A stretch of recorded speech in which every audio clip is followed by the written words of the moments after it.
This question from the WhatsApp. Nanjiba from Bangladesh.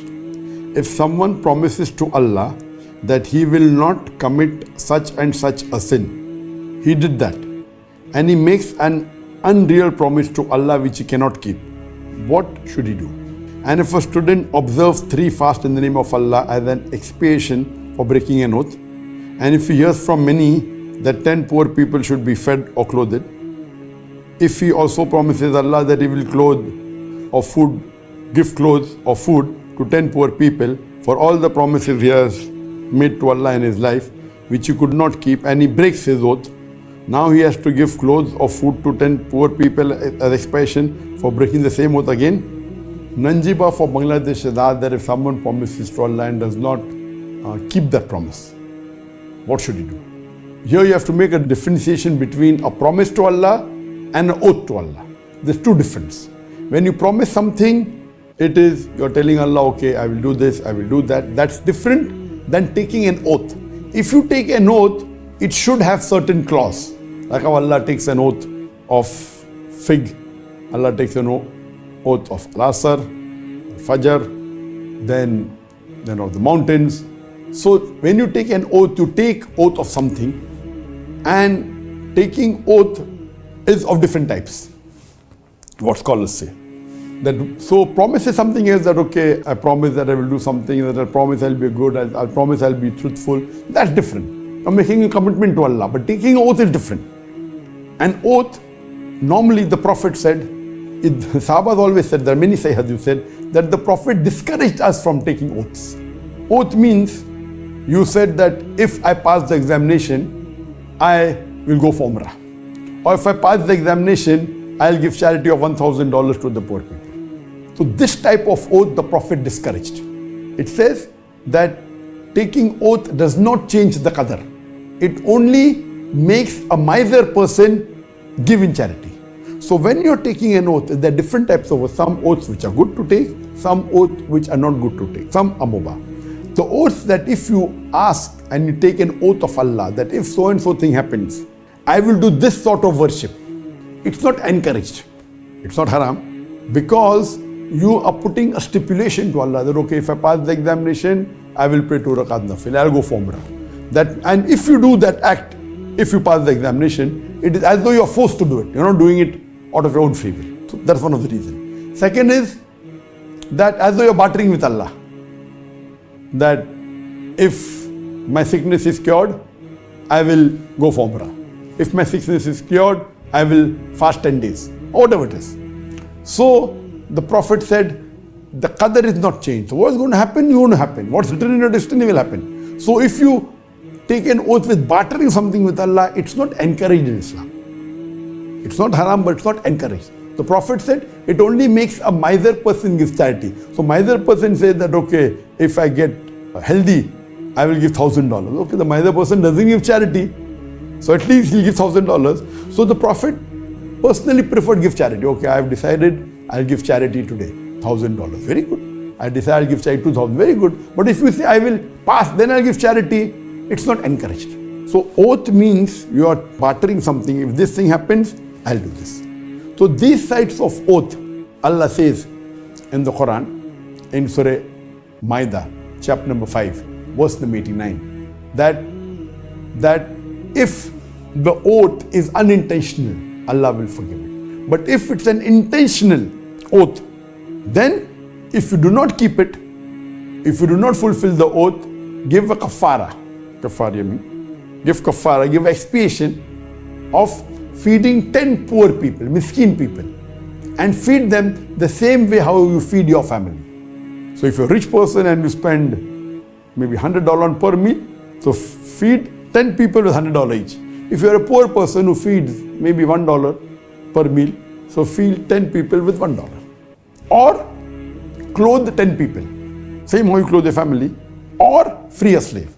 So this is the condition put by Allah subhanahu wa ta'ala in Surah Maida chapter number 5 verse number 89, that if it's unintentional oath, Allah will forgive you, but if it's intentional, and if it is oath done by you, and if you do not fulfill it, feed 10 people, poor people, how you feed your family, or clothe 10 people, or you free a slave. If you cannot do this, then you fast for 3 consecutive days. So if you make an oath, the best the Prophet said is do it, as long as the oath is not a haram oath.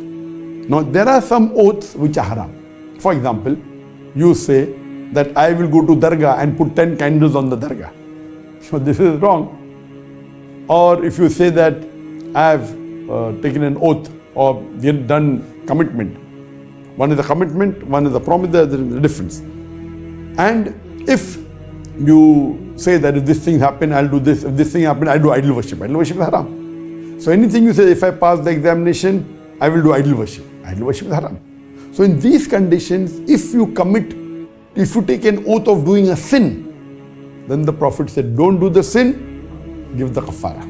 So if you have given an oath to commit a sin, or given a promise to commit a sin, don't do that sin, do a kafara of feeding 10 people, or clothing 10 people, or freeing a slave. If you cannot afford it, then you can fast for 3 consecutive days. There are some things which is not a sin, but you can't afford to do. You say that if I pass the examination, I will give $10,000 charity. You don't even earn $1,000, I will give $10,000. Suppose you say that if I pass the examination, I'll go for Hajj, and you're sick. That hell doesn't permit you. So if you make an oath which you cannot fulfill, it's not a haram oath. Going to Hajj is good. Giving 10,000 charity is good. So then you give kafara.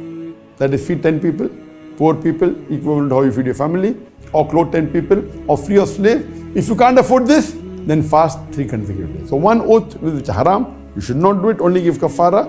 One oath is which you have committed but you cannot do it because you can't afford to do it, or you're not healthy, you don't have the money. Then the third type is which is mubah. Okay, if I pass, I will give charity, and you have the money, then you give charity. This is optional.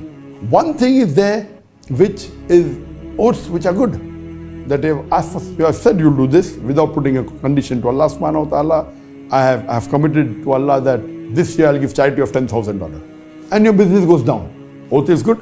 It's not against anything. It's not saying that only if this happened. You have given a commitment. You have given an oath to Allah that this thing I will do this year. And your business goes down. You had the intention. So if you're given the oath and your business goes down, you cannot give $10,000. Okay, feed 10 people. Can't feed 10 people, clothe 10 people, or free a slave. Cannot do this, fast 3 consecutive days. So one is something which is haram, you should not do it, give kafara. One is you have said something, you don't have the capacity. One is you had the capacity, but then the business didn't go well.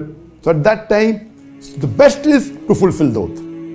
Whatever oath you have given to Allah, unless it's a sin, unless it's haram, best is to fulfill. You cannot say, if you have the money, your business is done very well, you promised $10,000. Why give $10,000? Feeding 10 people will only cost me $100. Cost me only $200. Why give $10,000? So this is wrong. The Prophet said, if your business is done well, if you have given oath, fulfill the oath first. If you cannot, then the kafara is there.